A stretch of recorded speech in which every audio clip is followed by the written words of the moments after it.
So now we've got our Gmail into our Outlook, and we're using Outlook now, and we're using our Outlook as a day-to-day email.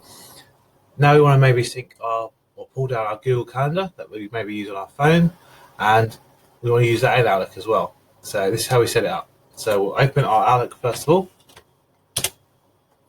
and while that's loading, we're going to open our web browser and we're going to go to our Google Mail.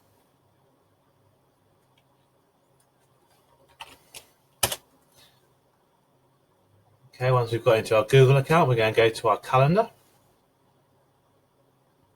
And to quickly access our calendar, we can go to our apps, which is these 3x3 dots. And we'll go to calendar. That's going to pull our calendar for our Google account.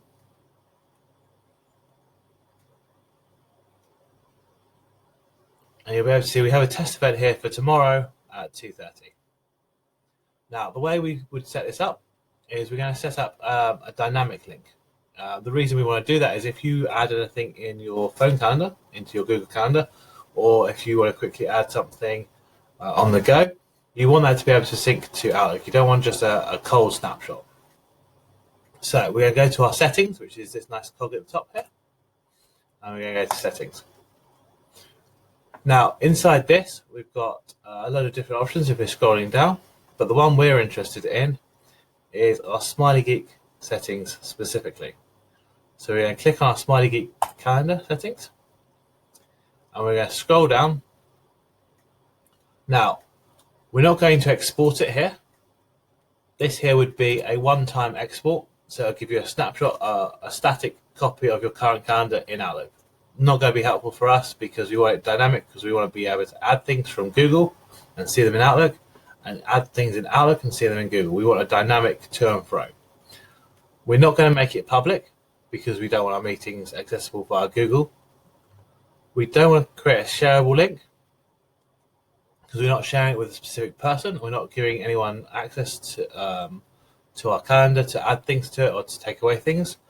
This would be useful if we're going to give permissions to like a personal assistant or to a virtual assistant or someone that we want to help manage our calendar for us.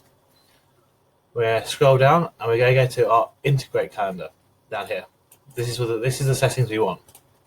Now, public URL, that's not going to work because we haven't turned public URL up here. So without this tick box, these public URLs are not going to work. We want our secret address in iCal format. So this is it here. This is our secret address in iCal format. As you see, you've got a public address, and as you see here at the bottom, this won't work unless you make it public further up, which we're not going to do because we don't want our calendar public. On this note, if you do make your calendar public, it is Google searchable. Google will add it to their index, and people will be able to search it and find it in a Google search result. So we definitely do not want it public. What we do want to use is we want to use our secret address in iCal format. I'm going to make a copy of this. So we're going to right click and copy. If we really want to, we can open a notepad document. We're just going to paste it in here. So this is our long private iCal format. We can see it ends in ICS. So that's a standardized calendar format that 90% of calendar applications will read and understand. And this is our private one for this specific calendar. We're going to copy this. We're going to go to our Outlook application. We're going to open the calendar side of it, which is this little notepad, sort of calendary, flip calendar icon down the bottom. We're going to go to open a calendar, which big green plus drop down, and it's from the internet. Here is where we're going to enter our URL for that. So this is where that information goes. We're going to paste that in using Control V, and we're going to click on OK. Now this is going to go ahead and talk to Google and go, hi, I've got this address. Google's going to go, yep, that's fine. Here's the calendar information. Now, you get some advanced settings you can have a play with. You can rename the address. So I don't want it to have the email address at the end because I know what the email address is. I'm not interested, and I'm going to tweak the formatting slightly so it looks a little bit prettier. Okay. I do want the attachments to download. So if I have a calendar invitation which has maybe some meeting notes or maybe a map address or maybe it's got like a screenshot or a photo of the building that we're going to, I do want to download those just in case I want them on my PC or on the go. So I tick that box. Update limit. This is basically to stop it flooding Google Mail. Realistically, the default is on. You don't need to change it. Leave the tick box in place.